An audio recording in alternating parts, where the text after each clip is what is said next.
All right, I'm excited about today's share. It's a very exciting parsha, and I like to find the thread through different themes in the parsha and connect them, and just excited. Okay.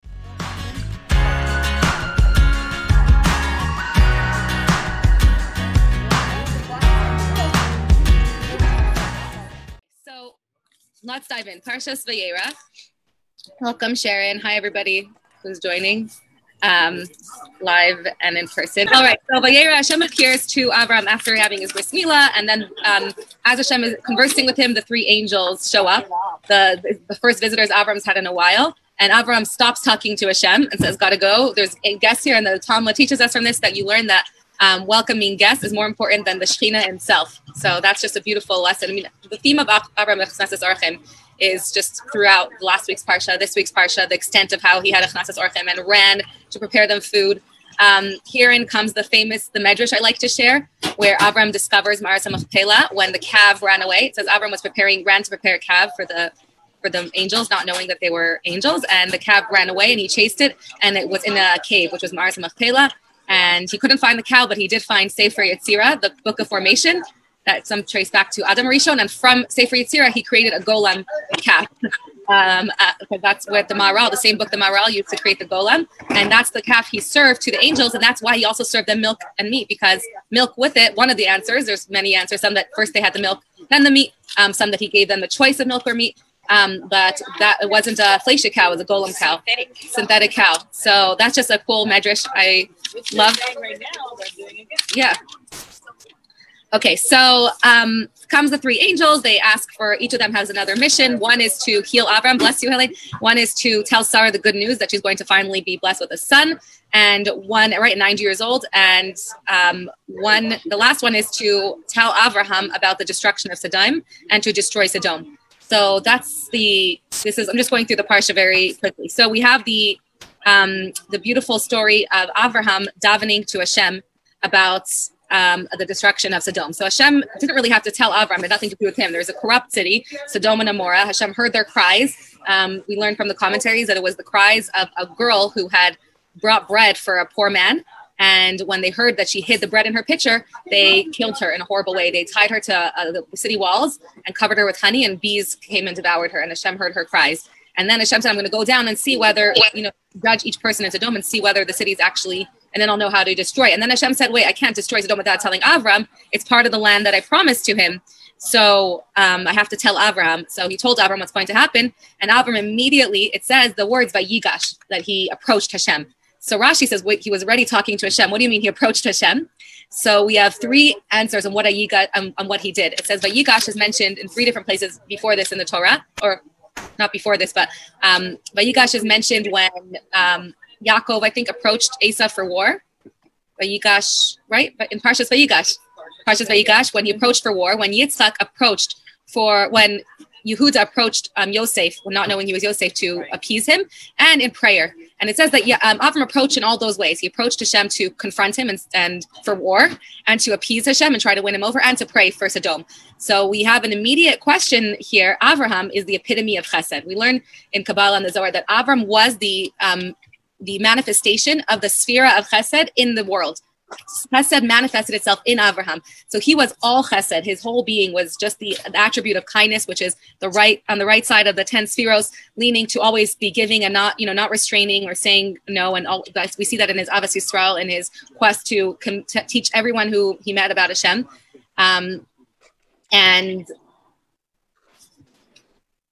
And here, Avram is doing something Vayigash. He's coming to confront Hashem. So what Rashi explains is he already was talking to Hashem, but now he was confronting Hashem and approaching Hashem. And really interestingly, yesterday, Mendel, my 6-year-old, decided to pick up the Chumash and read the Parsha on his own. And he says to my husband, I wasn't there, he says, why is Avram arguing with Hashem? So he says, what are the arguments? I said, I don't know, but I'm reading the Parsha. It says that Hashem said this, and Avram said this, and Avram was fighting back. So he picked up in the context that Avram is being confrontational with Hashem, which was really interesting that he had that question. He's like, what are they arguing about? So what was the why would Avram, who's a peace lover, not approach Hashem in peace, come peacefully, say, nicely, ask Hashem to please spare Sodom, and ask on their behalf? Why in a confrontational way? It seems to be opposite of everything we've learned about Avraham Avinu until now. So here's the theme I think that we want to talk about in this week's, not the theme, but the theme that I want to bring out in this week's Parsha about Avram's nature of chesed and tempering that with gvura, and how we see that theme throughout the Parsha. Another place we see it actually is the Zohar comments on the angels. Right, there was Malach Michal and Malach Gavriel, and Michael is the angel of chesed, and he came to heal Avram, and Gavriel was the angel of gevura who came to overturn Sodom. Gavriel Gevura, right? And Raphael came to heal Avram, and Michal came to share the good news. I don't remember. Anyways, and one of the Zohar comments that the reason he fed them milk and meat was milk is he came to fuse the two angels.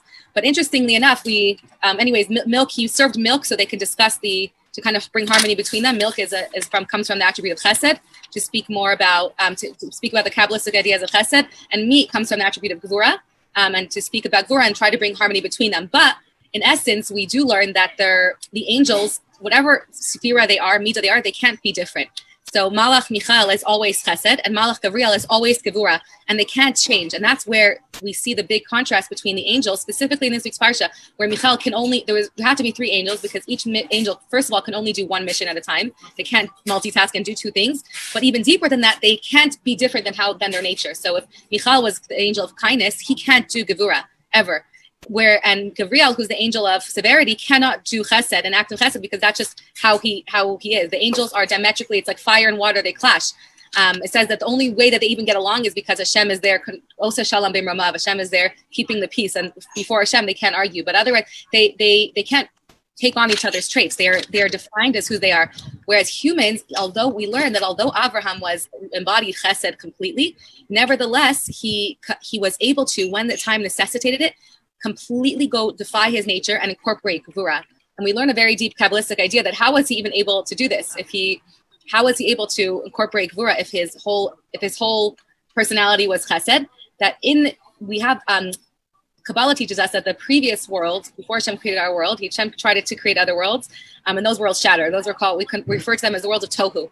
And the reason for that being is that each of the Sefirot were unique and separate and couldn't join one another. And in our world, Hashem created the Sefirot in a way that they can each, it's called Hiskalu Tamidas, that when Hashem created Chesed in our world, Chesed includes within it all the other Sefirot in it as well.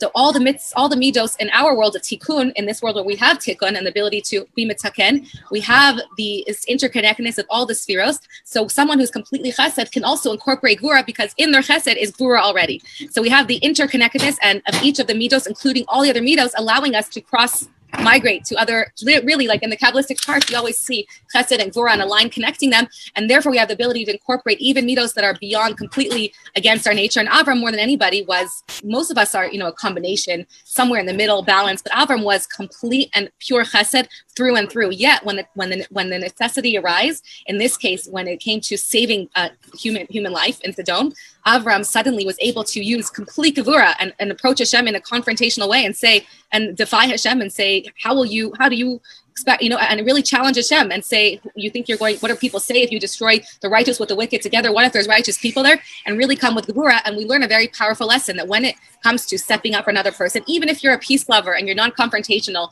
and you're somebody who doesn't like confronting and you're always a lover, but if you need to help another person, to save another human, physically, spiritually, to stand up for them, that's when, and many times necessitates gevura. It took his gevura strength to be strong. You have to stand up, go completely against your nature, and do something and confront somebody and say, how dare you speak like that to that person? And confront and stand up for people, whether it's uncomfortable or not, although it might be very uncomfortable, completely against our nature. So we have this theme going throughout the Parsha. So that's the first place.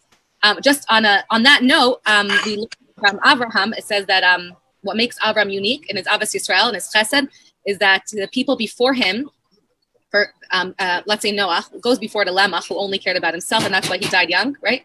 I believe it was Lamech, yes. Hanoch or Lamech, I think it was Lamech.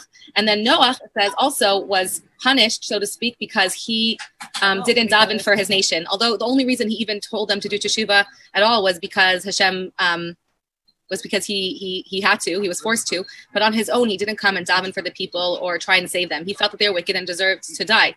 And Avram, very different than Noach, stood up for and fought tooth and nail for complete Rishaim, who were horrible people, fighting for them back and forth with Hashem to save their lives. So we learned that true Avos Yisrael is actually caring about even somebody who's completely wicked, who might deserve to die. And true love is not self-love. It's putting yourself aside to care about others. It's not only caring about my spiritual growth and my spiritual advancement. Your spiritual advancement is important, but when it comes to someone caring about someone else's spirituality, yes, we have to care about another person's spirituality, their life, their physical life, and putting ourselves, no matter how much we want to aspire to be better, we put that aside for another person. And that's like kind of like, I feel like as a Chabad person, we grew up like that. Like, yes, we would love to learn for years in Kollel. Yes, we would love to have years and years of learning. My husband would love nothing more than to sit and learn all day and night. Trust, like really, really just 3 days, he's like, it would be his dream to just, even that. But he can't, because he's here teaching people Torah and other people's, as much as,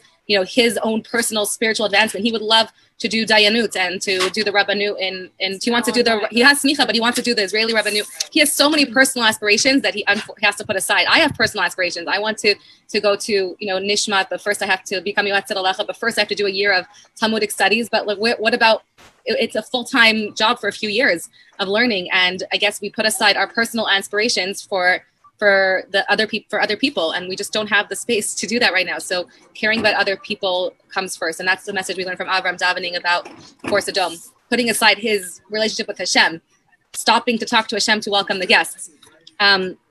So moving on in the Parsha, we see this theme repeat itself many times, this Chesed and Gvura balance and the interconnectedness of the Hiskalalut of the Midos.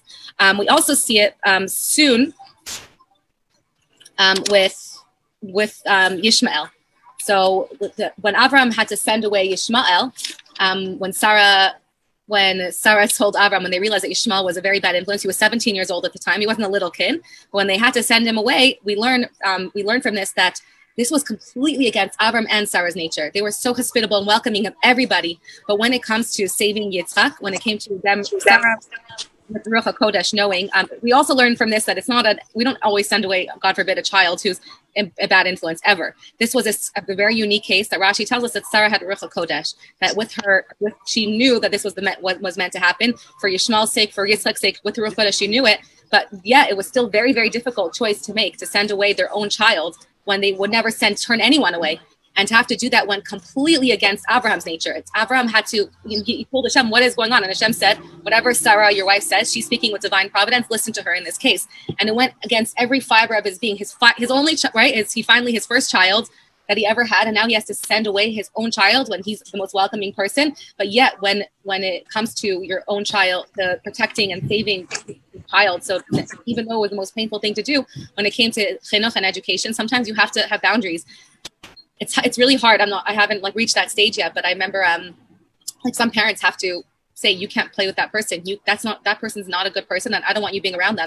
It's a very hard thing to say. We speak about Ahavas Yisrael and tolerance, but sometimes for the sake of chinuch, we need to put boundaries. We need to say, you can't go there. You can't go with your friends to that place. That is not an okay place for you to go. And it's very hard to have that gevura and to be strict and not give in, even if your kids can outlast you in any argument. They can they have a little more time on their hands. They can just push and whine. And I know I was a teenager, but really real love, what we learned from Avram's love is that true love is when there's gvura and when it's necessary as well. It's when the time calls for it, you need to have the boundaries of gvura to say no when necessary. And when we don't have that, when we only have the love and not the gvura, what we end up with is a very unhealthy love. We could end up with an unhealthy love. And we actually see this with Abraham's children. Avram, it says, was all chesed. And he didn't, although when the time came, he acted on gvura because spiritually he was all chesed. When there's only love and there's no fear involved and there's no restrictions and no restraint, we know it can lead to unhealthiness, right? When we're consumed with love and there's no boundaries, that leads to codependency. It leads to so many unhealthy traits of love. When love is not tempered with boundaries and gevura, there is so much negativity that can come from love. Love can go either way. And that was manifest in Yishmael. It's because Avram was all love and not a balance. Avram embodied love, Yitzchak embodied gevura, which is yira and fear of God, and Yaakov was tiferes, was a balance of av and yira. We see this in many ways, but one of the ways we see this is that because Avram was all love, the negative manifestation of that came out in Yishmael. Yishmael was the corrupt version of love.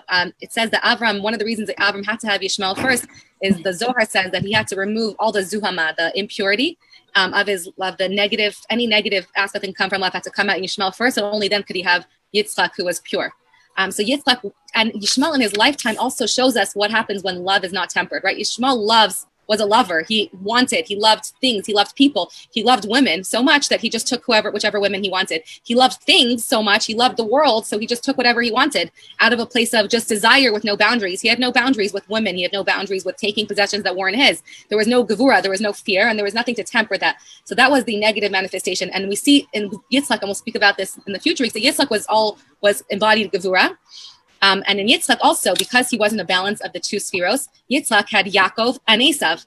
Yaakov was the good coming out of him, and Esav was gevura, was dominance, right? Yitzchak was the epitome of negative gevura, when boundaries are used in a negative way, of dominating in a negative way. And we see that come out in Esav, in hunting, in asserting, and dominating, in the way he dominated women. He was different than Yishmael. So the Zohar speaks a lot about the negative manifestation of both of them when they don't have the balance. And Yaakov, who had the balance, it says Yaakov mitaso shlema, all of his children came out pure and tzaddikim, because he had that balance, and there wasn't, because he was able to balance it, they didn't come out in that negative way. So we learn, I guess, the dangers and the importance of balancing out all of our traits. That although it's so important to be loving and kind, it's also important to have boundaries when necessary. And although boundaries are so important, it's important to temper those boundaries and that self-restraint and that dominance with love more. And the Rebbe always said that when in doubt, when it comes to education, always, when you don't know if you should act with love, if someone is misbehaving, should you approach them with love, or should you approach them with discipline and with more harshness? Like, what did you do? You crossed the street, or when you know, sometimes you have to act with discipline.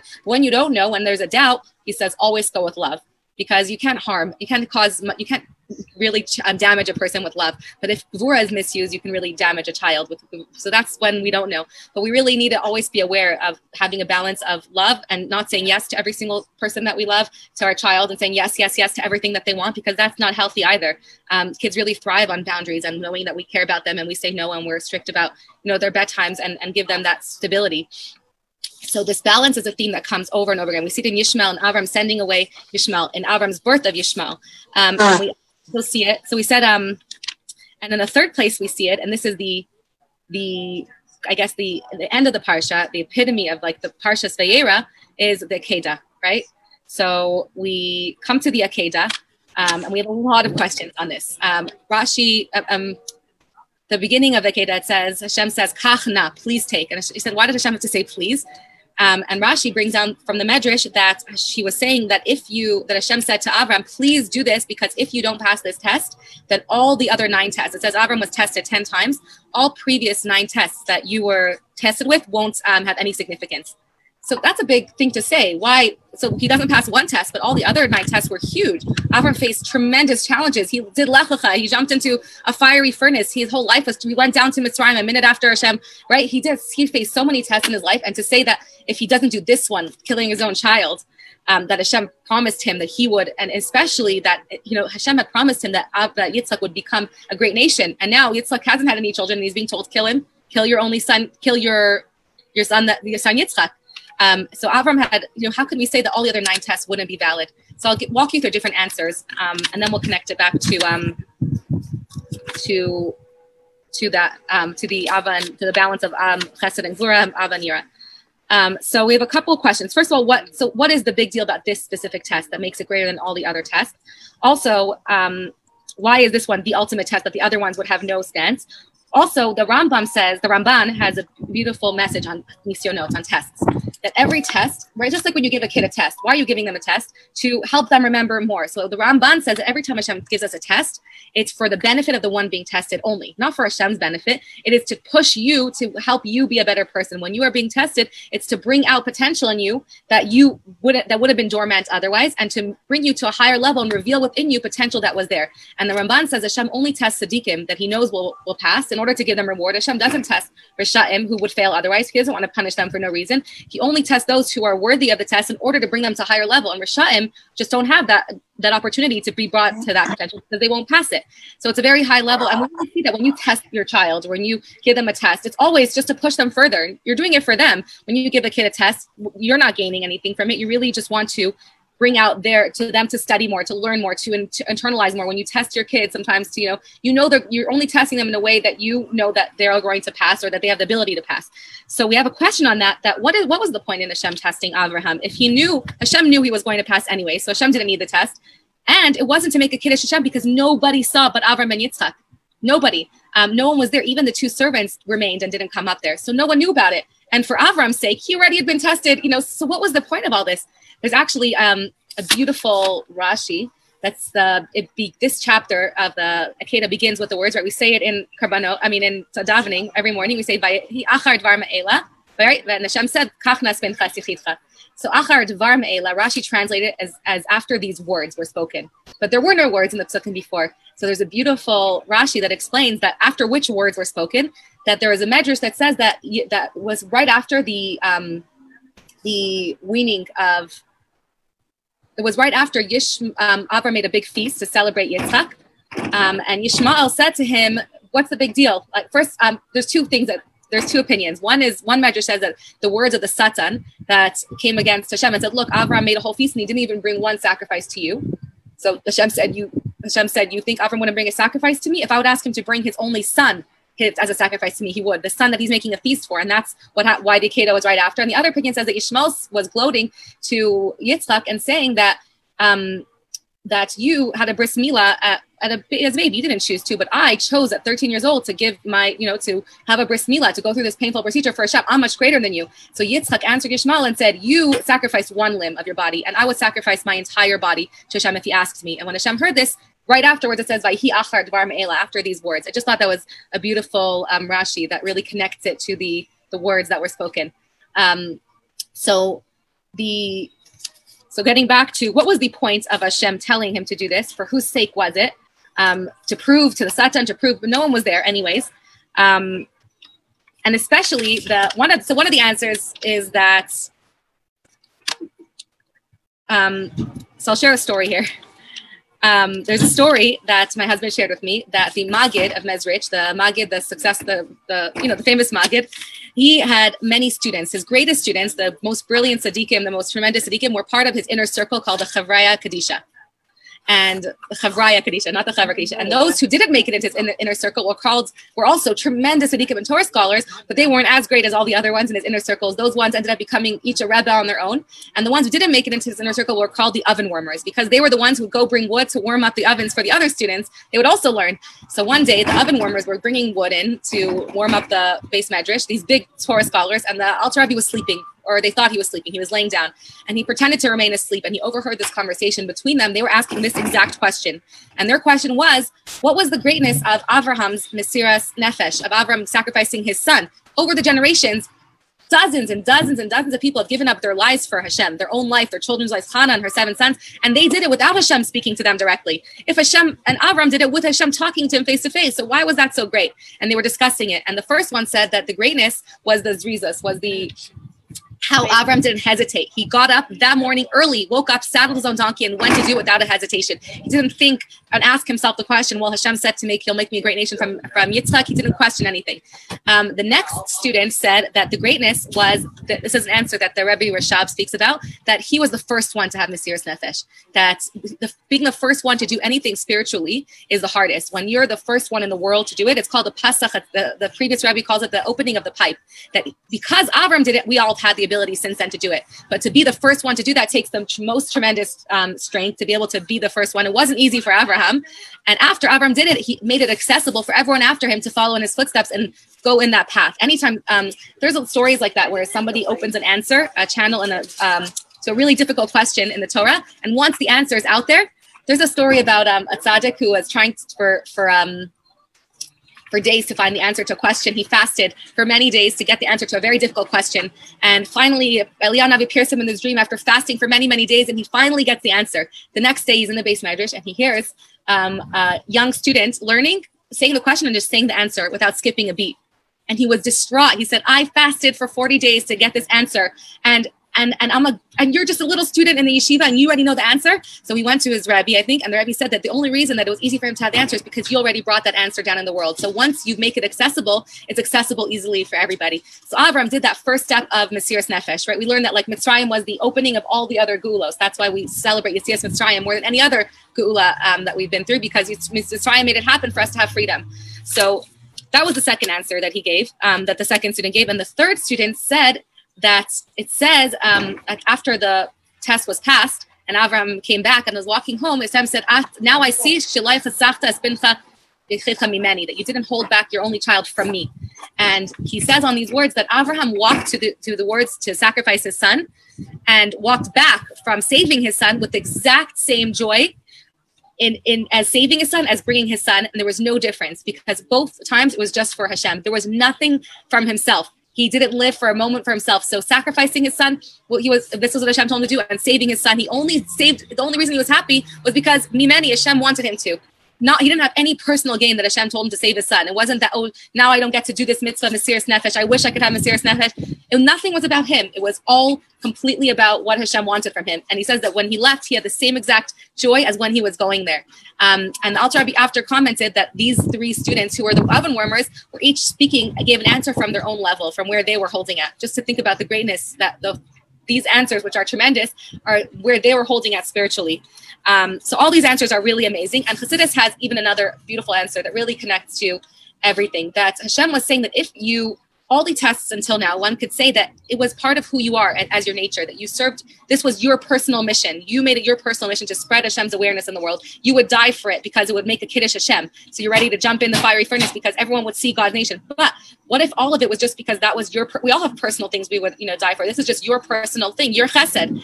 And when you showed that you would even, there's a few levels to this. One level is that when he showed that he was ready to, that his mission wasn't about his personal desire to have this mission or his expression of his nature, because he was ready to give up Yitzchak and kill the only person who could continue this, and there wouldn't be anyone who would know about it. So it wouldn't make a Kiddush Hashem that he did this. No one would know, and no one would be able to continue this anymore after him. And he was ready and realized that, and that would prove that it wasn't about his personal mission it wasn't his own passion. It was all for Hashem. And if Hashem doesn't want him to do this mission, he won't do this mission. And on an even greater level, people might say that Avram did all this because he's chesed. All the other tests were an expression of he was completely chesed. So he was living his whole life in accordance with who he was, with his identity of being chesed. But now Hashem is putting him to the ultimate test and saying, I'm asking you to do something that defies the essence of who you are. You are chesed and life-preserving and saving and kindness and welcoming guests. And now I'm telling you to kill your son, to do the killing, murder, is the most against every fiber of chesed, every fiber of Avram's being. And if you do that, it shows that all of your avoda that you've done your whole life was not because you were serving your nature and not because you were just in line with your nature and who you are, but you were ready to go against your nature when called for it. And when he did that, it proved that everything was all just for Hashem and not for himself, and no one could say otherwise. And the three common denominators that are beautiful about all the times that Avram went against his nature, right? Usually he was chesed, and we're called to serve Hashem with our nature. We're not called to always go challenge our nature. When are we called to challenge our nature? We're called when Hashem gives us a nature to be a certain way. That's just indicative of what our mission is and how we're meant to serve Hashem. We're not meant to change to always go defy our nature. If you are someone who's kind, find ways to bring Hashem through kindness. If you're someone who has strength, find ways to be strong and speak out against hatred, right? But when are we called to completely defy our very nature? In all three cases, when it was about sending away Ishmael, when it was about saving Sodom and confronting Hashem about saving Sodom, and when it was about the Akedah, all three of those cases involved helping, and well, the first two at least involved changing his nature to help another person. When it comes to helping a person, to educating, to being there for another person, and when we see someone else in need, or we see a situation that calls upon us to change our nature, or if God tells us directly, that's pretty clear, or if the Torah, and that's, so the first two, I guess, embody when we need to help another person. It doesn't matter if you're usually a no person, you like to have boundaries, too bad. If you like to have boundaries and you might say, well, it's really important to me to have my boundaries. People need a meal. You're going to invite them, whether or not you like your space and you're an introvert. Too bad. Someone needs something from you. You go against your nature. I'm sorry that you're not an outgoing person, but somebody here needs you to be friendly to them. Go out of yourself, go out of your comfort zone. And if somebody needs you to stand up for them, you see someone being mistreated, that you're a peace lover, and don't like conflict. Doesn't matter. Right now, the situation calls for you to help another person. You need an advocate for people. Doesn't matter that you're a peace lover. You have to open your mouth and be an advocate. It is so important. And the last one, where Hashem tells you when it comes to keeping a mitzvah, then when Hashem tells you, then of course, if our nature is not to be a certain way, if a mitzvah calls for it, we have the ability to completely rise above our nature and fuse the two opposites. And this is an ability we have.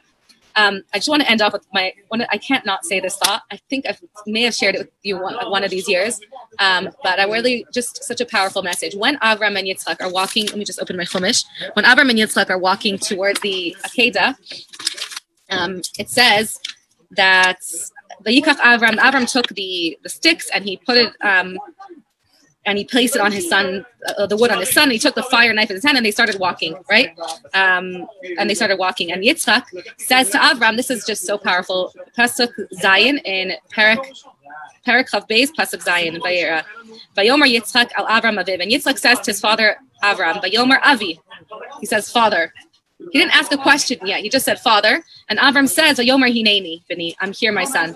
And then he says, Vayomer hina esh, here's the wood, but where's the sel ola? And then it says that Avram told him that Hashem will find us the seh. Vayelchu Shem nachto, and they walk together. Now, this is the first conversation recorded in the Torah between a father and a son. And I feel this is something that I spoke about when I was 12 years ago and I had to give a speech in seminary. I feel that this is the biggest message of parenting, of chinuch, that we could ever have. And this is recorded in the first dialect between a father talking to a son that I think I've checked this. I think it's the first dialect between a father and a son in the entire Torah. Is it? I mean, there's nothing before. And the first question that Yitzchak tells his father is, Avi, father. What's his question? Why is Avram saying Vayomer hineni? But he didn't say his question yet. He didn't ask. What Yitzchak was telling his father is that you're not, where are you, Avi? Vayomer Avi. He said to his father, Avram, Avi, where are you?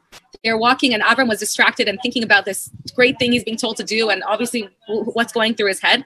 And he says, Father, you're not with me. Where are you, Father? Where is your head? And Avram answers him 3 words, Vayomer hineni bini. 2 words, I'm here, my son. And that is the ultimate question and answer of every child, that all our children want from us is, where are you? I want you to be present with me. They don't need gifts. They don't need trips. They don't need us to send them to all the chugim and make them the smartest. More than all of that, they just need us to be with them, to smile at them, to look at them, and to be completely with them and not be distracted. And they're walking together, but they're not together. And Yitzchak sensed that his father's mind was somewhere else. And he says, Hineni bini, I'm here with you, my son. And that's all he needed to hear. Those 2 magic words, Hineni bini, I'm here, my son. I'm with you. I'm 100% with you. I'm coming. I'm going to maybe, I don't know what's going to happen next, but right now in this moment, I'm with you. Whatever else is happening doesn't matter right now. And then it says, and they walk together. And that's, I feel, is like the biggest gift that every child wants, just for their parents to be with them in whatever they're doing. It doesn't matter. Kids are happy to spend time with us when we're doing literally whatever. It doesn't matter what we're doing. If we're smiling at them, it's actually interesting, because this, like, my challenge or what I've been working on the last few weeks is, in the morning, I've had a really hard time waking up. And Steve's been waking up at 6, and he comes in my room, and to not be like frustrated, and inside I'm just like exhausted, and he wants me to serve him cereal, and I'm a mess, but it's such an important message, and he knows that I'm happy to see him. So I've been like working really hard that no matter what's going on, I give him a huge smile and I say good morning and give him a giant hug. So he knows that I'm happy to see him, because what kind of message is it that, like, oh, you're waking me up? Like, it makes the kid feel like you don't want them there, and that they're annoying you by their presence. So for a kid to feel that, I feel the most important thing is that we're happy to be in their presence, that we want to be around them, and that we're with them. So I bless all of us to reach our potential, not to need any tests at all in our lives, and that we find the balance when we need to between kindness and limitations. Also for ourselves, to know when we need to put limits and when we need to be acting with tremendous kindness, and to be blessed with only chesed, revealed good from Hashem.